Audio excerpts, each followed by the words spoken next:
All right, we are live. What's going on, guys? Welcome back into the channel once again. Well, a little bit of a correction. We were on here yesterday telling you we were most likely going to see a bit of downside on Tuesday. We said Tuesday was the barometer I was going to be watching. And sure as the day is long, we corrected. We corrected all the way down to 66,226 last night. Crazy. And we've wicked all the way back up again. Dragonfly candle right now. We're going to have a look at that in a little bit. But yeah, looking across the altcoin market, mostly red, not deep red or anything. A couple things that pumped harder. Uh, I know that there was a problem with the team over on AVAIL. That's why they're down. Pippin had a nice little run, so it's correcting. River corrected, I believe, yesterday, so now it's climbing again.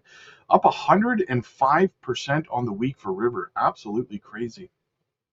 But outside of that, guys, I did do my DCAing earlier this morning. I put my buy alerts over on the Patreon. So if you want to know what it is I'm buying, what I'm selling, what I'm doing, moves I'm making, make sure you're over there and check that out. Let's go have a look over at the Bitcoin chart. Check out this candle, guys. Absolutely crazy. Absolutely crazy. Look at this. We dropped last night all the way back down to 66,226. And we have a dragonfly candle now all the way back up. We're sitting at 68,465. Are we going to close above or below the 30-day moving average today? That's going to be a pretty good indicator, but just continuing to be range bound here, guys, right? Just continuing to be range bound. Absolutely crazy. Are we starting a bit of an uptrend here, right? Because as you can see, we kind of broke that lower high, lower low structure, and we put in a higher high, right? We closed above the 30-day. We dropped back down below the trend line, popped back above it again today. Going to be interesting, guys. Are we starting a little bit of an uptrend rally? Very, very possible, guys. Very, very possible. So yeah, anyway, looking healthy so far, but I still think there's more downside to come, guys. I think we're coming down between that 50 to 55K level for our bear market bottom.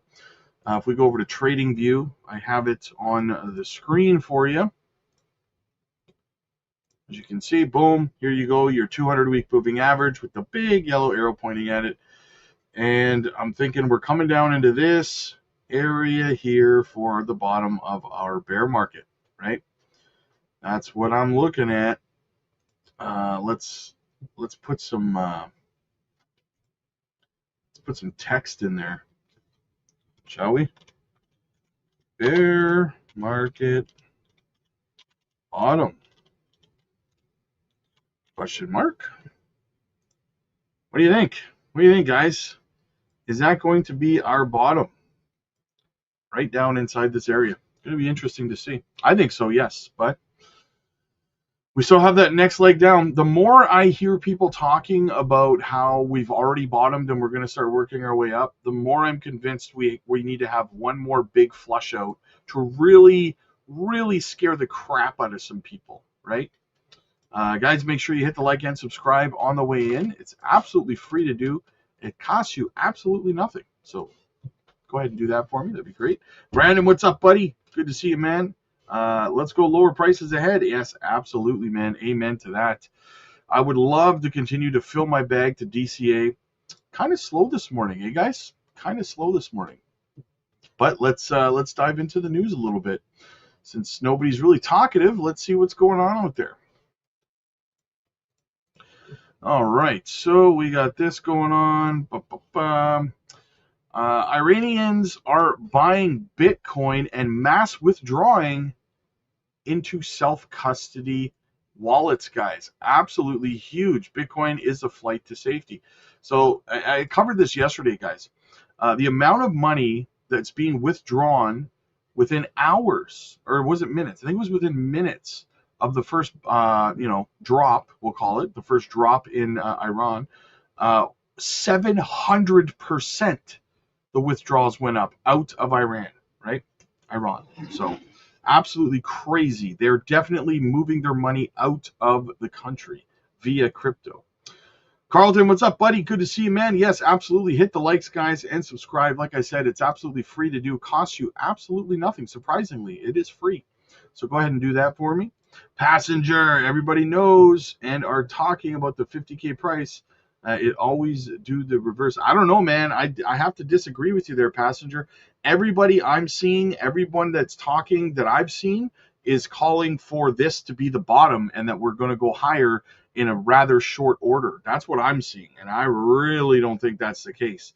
I think we're going to have one more leg down, and then we're going to spend a good 8 solid months of accumulation down at those lower ranges.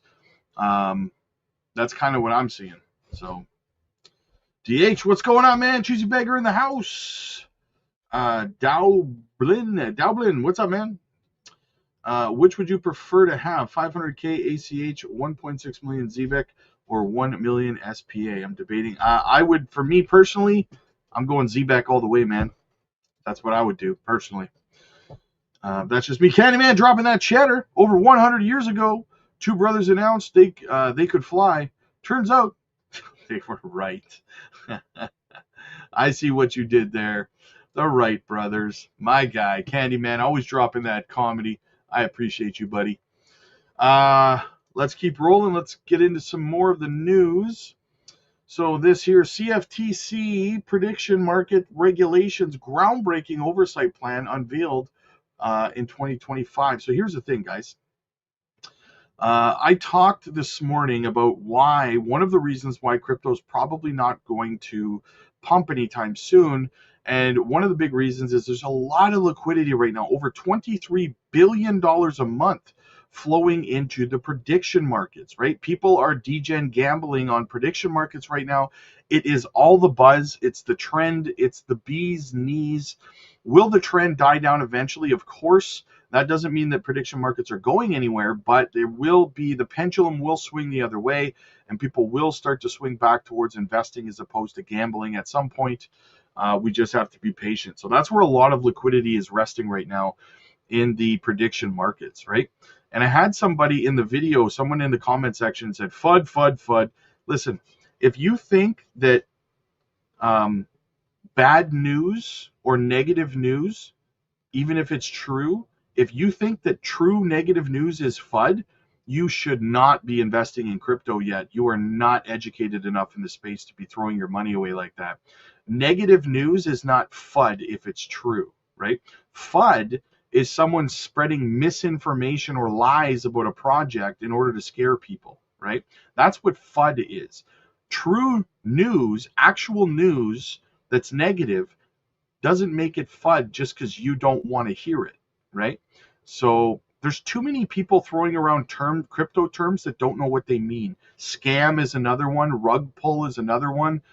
People, you have to learn what the terminology means in these. Like, you can't just throw words around. You end up looking foolish on the internet when you say these things, right? So be careful out there, guys. Learn, educate, right? Prediction markets are out of control. You can bet on anything. I know. You can bet on that post. All right, so let's keep going here. Yes, OG, it's a rug FUD. Absolutely, it's a rug FUD. Damn those rug fudders. The U.S. CFTC has announced a pivotal regulatory initiative that will reshape prediction markets nationwide. Chairman Michael Selig revealed plans to introduce comprehensive regulations for these markets, marking a significant development in financial oversight. This announcement follows years of regulatory uncertainty surrounding event contracts and political betting platforms. The CFTC plans to issue an advance notice of proposed rulemaking in the coming weeks. This preliminary document serves as a foundation for more comprehensive rules governing prediction markets.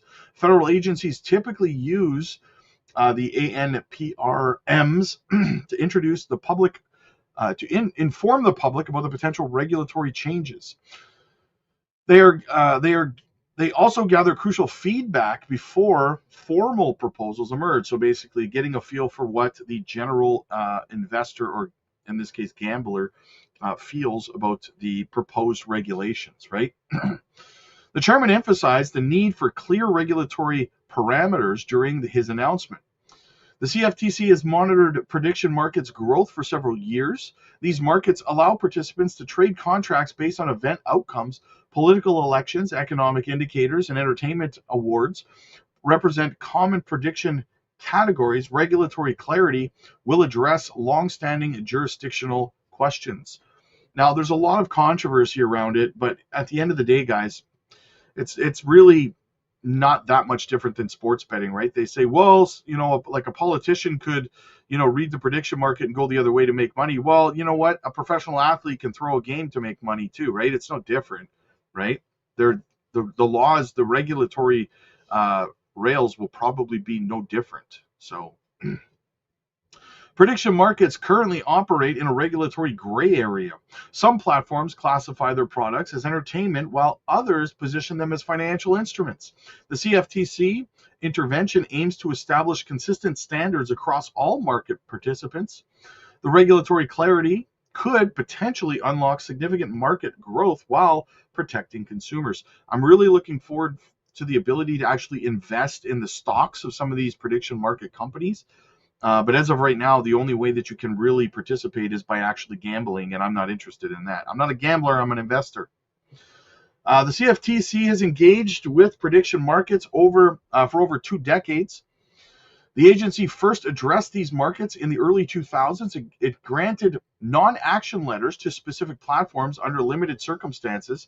These letters allowed certain prediction markets to operate without CFTC registration. However, they created an inconsistent regulatory landscape that has persisted for years. In 2012, the CFTC approved the North American Derivatives Exchange, NADEX,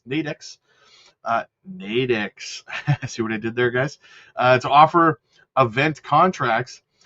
This approval represents the first formal recognition of prediction markets under the CFTC's oversight. The NADEX operates as a designated contract maker under CFTC regulations. Its model has served as a potential template for broader market regulation. Several prediction market platforms have emerged since the initial approval. The Kalshi, a registered designated contract market, currently offers event contracts on various outcomes. Polymarket, operating offshore, has attracted significant trading volume despite regulatory questions. These platforms demonstrate the growing public interest in prediction markets. That's probably why you can use Kalshi in the US, but not Polymarket, I guess, in some states anyways.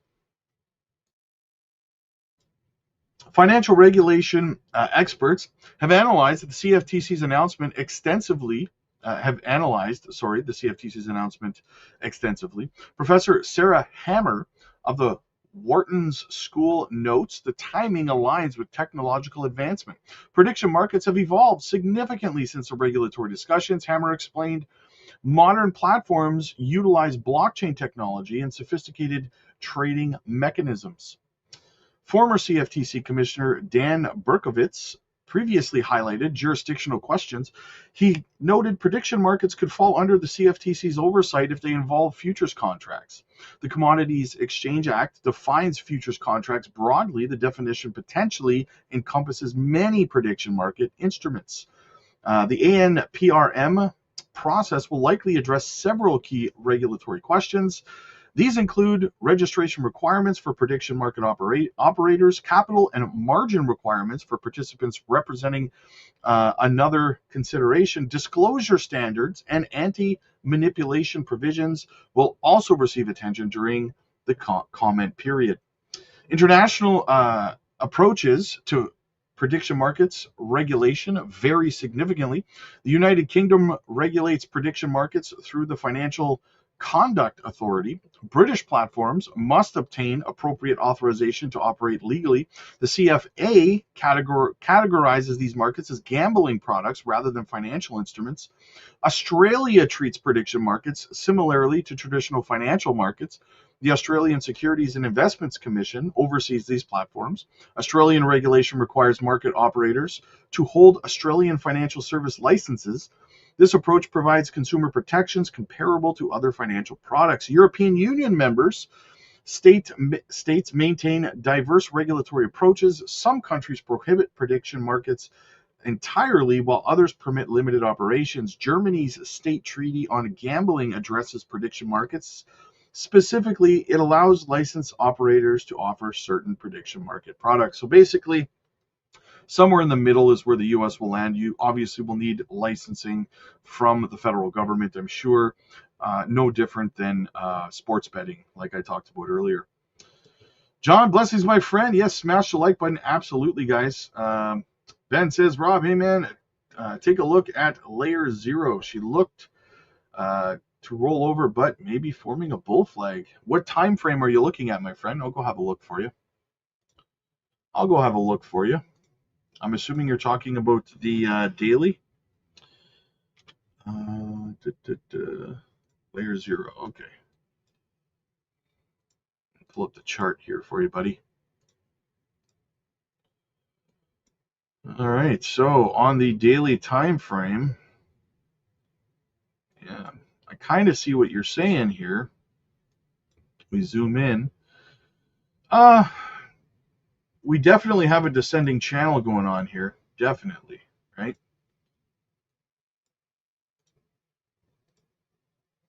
You're not really, I mean, yeah, you're kind of you are in a descending channel. It's pretty fat bull flag, but I don't know. I think you could be in here a little bit longer, though. I think you're going to reject off here like you have been off the top trend line. I think you're probably coming back down somewhere close to the $1.70 range at least to test support. So might not be a bad short opportunity. Jack Sparrow, what's up, buddy? I'm not convinced we're in a bear market till I see your bear market beard. Is that what it's going to take? I got to grow the beard back? I don't know if my wife would approve, buddy. I don't know. She hates the beard. Let's keep going. Okay, we read that. All right, so Bitcoin awaits Congress on stablecoin bill timing. Lawmakers and markets are asking the same question. Can Congress finish a digital asset package before the midterms? The answer depends on whether leaders prioritize a narrow bill for stablecoins or attempt the broader market structure deal. The banks are holding us up here, guys, because they do not want yield on stablecoins. Policy debate now revolves around sequencing. Narrow action would establish federal rules for payment stablecoins, while a comprehensive framework would set the contours of the U.S. crypto market structure, compliance, and supervision across agencies. Say that 3 times fast. As reported by the block, bipartisan overlap is strongest on stablecoin regulation.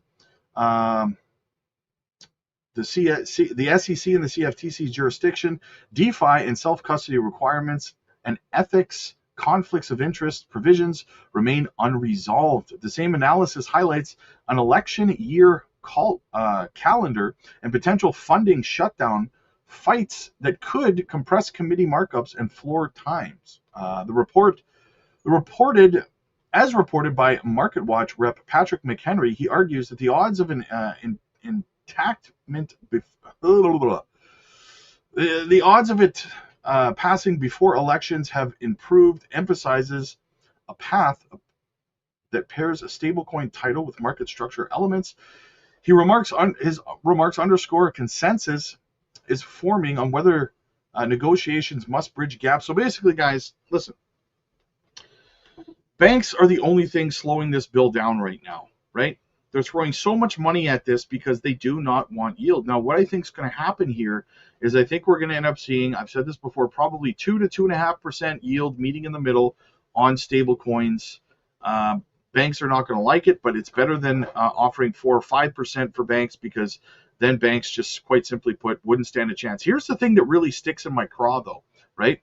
Banks are literally admitting, saying, look, if you do this, if you allow these exchanges to offer 4 or 5%, even higher yield on stable coins, well, people are going to take their money away from us and they're going to put it in exchanges. So what? I'm sorry, but at the end of the day, guys, that's business. That's what it's like to operate a business in the United States of America. It is anti-American to lobby Congress to make sure that you and you alone have a monopoly on any industry or narrative. That is anti-American, in my opinion. So that's what the banks are doing.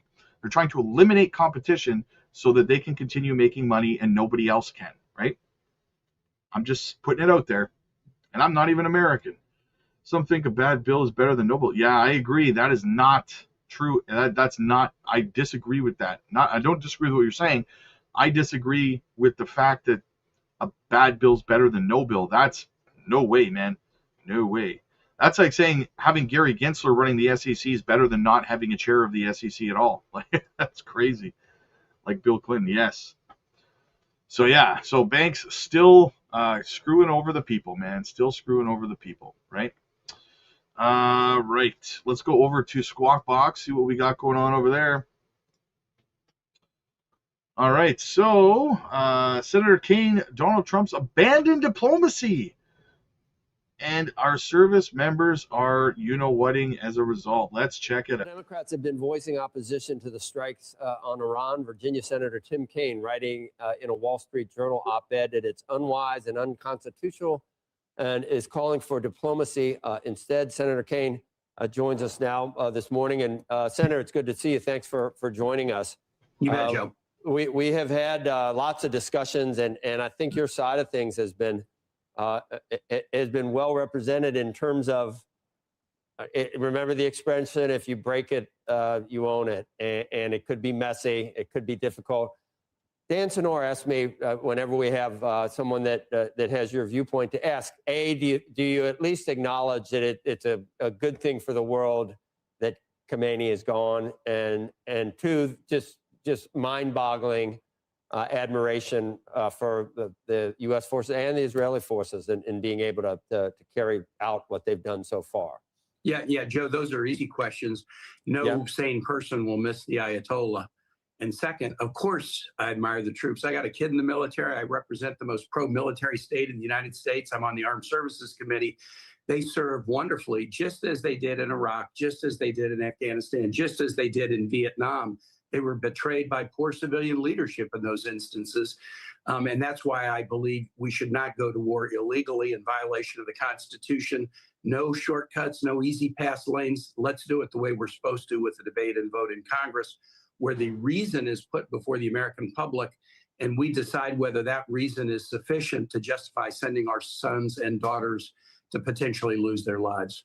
But I understand that, Senator, and I know, I think you're on Twitter, that you must have seen that some of the things that are circulated, how many times President Obama took military action without a declaration of war. When did we last have a declaration of war? I think it was if you use declarations something? for or authorizations of military force, which are essentially the same. When President Obama wanted to wage military action against Syria for using chemical weapons, I blocked him. I said, you can't do that without Congress.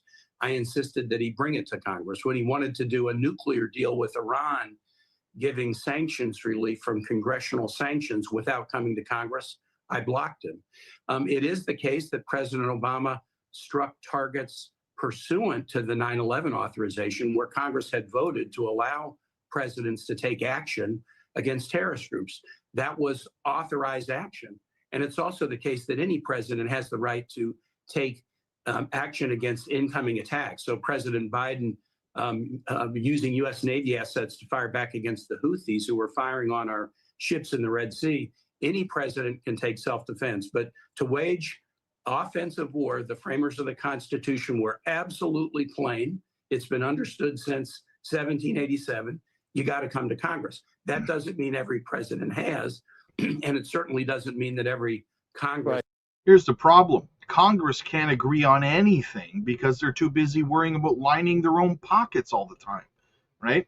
Why sit there and say, well, you got to go to Congress when Congress can't agree on nothing? It has guarded that prerogative, but I've always pledged that I would. Right. Okay. But it's almost a moot point. He's at least has probably 60 days under certain provisions to carry things out. And if we did go your route, Senator, what's happened over the past 3 days is impossible.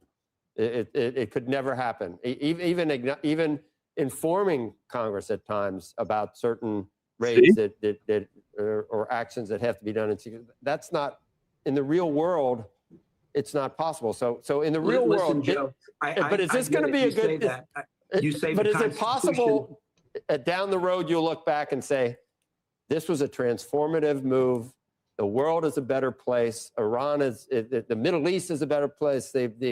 So many, and I'm not saying it'll get there. It's probably be a long road and years, and it could get messy. It could be Iraq. I'm not saying it. But will you look back on it and say, that took a lot of courage for the president to do that, and it was the right thing? Could that ever happen? Let me just underline the fact that I made an argument about the Constitution, and you said it was a moot point. I don't believe that. I don't believe the Constitution is a minor matter or a moot point. That's not what he said. I said it's already happened. I said it's already happened, and he's got 60 days, and I don't think... No. If the War Powers Resolution passes, hostilities stop. That's what the law says. And I'm asking every senator to do what you should ask them to do.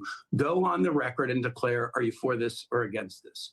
Anybody who's elected to a job like this should not hide under their desk and say, oh, even though the Constitution says it's for Congress, let's let the president do it and try to evade accountability. We got to be accountable. Service members have lost their lives. Families are being notified today, and they are grieving. Others have been injured. More of that will happen. You're right, Joe. This could end up working out so that there's a new chapter in Iran and U.S. casualties are minimized, or it could end up like Iraq and Afghanistan with 14,000 American service members and contractors dead, 65,000 injured, trillions of dollars spent. We don't know today. The consequences are possibly so massive. That's why the framers wanted Congress involved. But when I said moot, I mean this would never happen. We'd be talking about it 20 years from now if we went your route, and it would never happen. And it could be what we needed. They can't get a nuclear weapon. We cannot. I'm sure you agree with that. Yeah. Let me focus on that. Can't get a nuclear weapon. We had a deal under which they were blocked from getting a nuclear weapon. The first paragraph said, Iran reaffirms that it will never that ran out. Acquire or develop. No, the first paragraph said they will never acquire, develop, or purchase a nuclear weapon. Donald Trump tore it up. He tore it up, alienating our allies, pushing our erstwhile adversaries, Russia and China, away, and allowing Iran to sprint. Then Donald Trump obliterated their program. According to him, 6 months ago, they were not on a path to getting a nuclear weapon that raised any imminent threat to the United States, suggesting the need for this invasion. I mean, how many times are we going to negotiate? Another administration comes in. Iran, meanwhile, is like smiling and laughing as the pallets of cash arrive under some administrations and you say pallets of cash. I think at some point, the talking is over. That listening to nodding and John Kerry, pretending that there's a strong enforceable agreement. Sooner or later, you just say, you know what, we need to make sure this doesn't happen for the good of the world, and stop the negotiating and allowing them to lie, dissemble, continue to kill Americans, and cause trouble in the entire area. Joe, you're misrepresenting it. There was a deal. Okay. And when Donald Trump wanted to tear up the diplomatic deal, he asked his Secretary of Defense, Jim Mattis, his Secretary of State, Rex Tillerson. They said, stay in the deal because it's working. Donald Trump abandoned diplomacy, and now our service members are dying. I don't know why they don't just, why all the theater? Why all the lying all the time when it comes to politics? You know what I'm saying? Like, it gets so sickening, guys. Let's keep rolling along. Fed official makes hot remarks. Iran war may have effects on the monetary policy. Kashkari, the Federal Reserve official, in his remarks on monetary policy, conveyed a message of determination in the fight against inflation. He stated that the Fed needs to reach its 2% inflation target, adding that caution is warranted in the current economic outlook. While noting that the labor market is in good shape, he said more data needs to be determined. Of course, this Iran situation is going to affect the markets. And that's something that I talked about this morning as well, guys, in the video, just talking about how all of this uncertainty equals smart money stepping away from risk on assets, right? At the end of the day, that's really what it is. So, I mean, when you've got people screaming for a parabolic run here in the near term, we don't have a risk on friendly environment right now in the economy. Will we have one? Of course we will have one at some point soon. I would hope within the next 12 to 24 months. But right now, today, no, right? So that's why I'm personally taking advantage of the situation, and I'm just dollar cost averaging, right? I'm stuffing my bags right now because that's all that I can really do, right? I can't control the macro. I can't control the news. I can't control what Trump's doing or anything like that. So I'm going to keep stuffing my bags in the meantime. Speaking of which, guys, I got to get over to, speaking of which, I never spoke about it. But anyway, I got to jump over to the Patreon. I got some coaching calls I got to do. Guys, we've been crushing it again. We just destroyed some shorts yesterday. We just printed, man. We put in a bunch of shorts last night, and let's have a look here real quick. We just decimated it, guys. Just decimated it. I put these trades in yesterday, and just boom, guys. Like, unbelievable. 800%, 429%. My goodness, 337%, 782%. Guys, what are you waiting for? We're printing. When the market's red, when there's not any money to be made in the spot market, we're printing. And I show you on your screens every single video, every live stream. Check it out today, guys. It's less than the price of a cup of coffee. We're offering to teach you how to trade and be successful for the price of a cup of coffee, right? And I know for a fact there's a lot of you guys that have been sitting on the sidelines going, I really got to learn how to trade. Now's your opportunity, guys. Jump aboard today. The link's in the chat. It's in the pinned comments. It's in the description. You can book your coaching calls over there. In fact, I got to get over there and do some coaching calls right now. You can join our Patreon lives or exclusive Patreon-only content. And I have a whole list of new gems I will be dropping over there, guys. Check it out today. Again, the link is down below. I'll see you guys later today. God bless.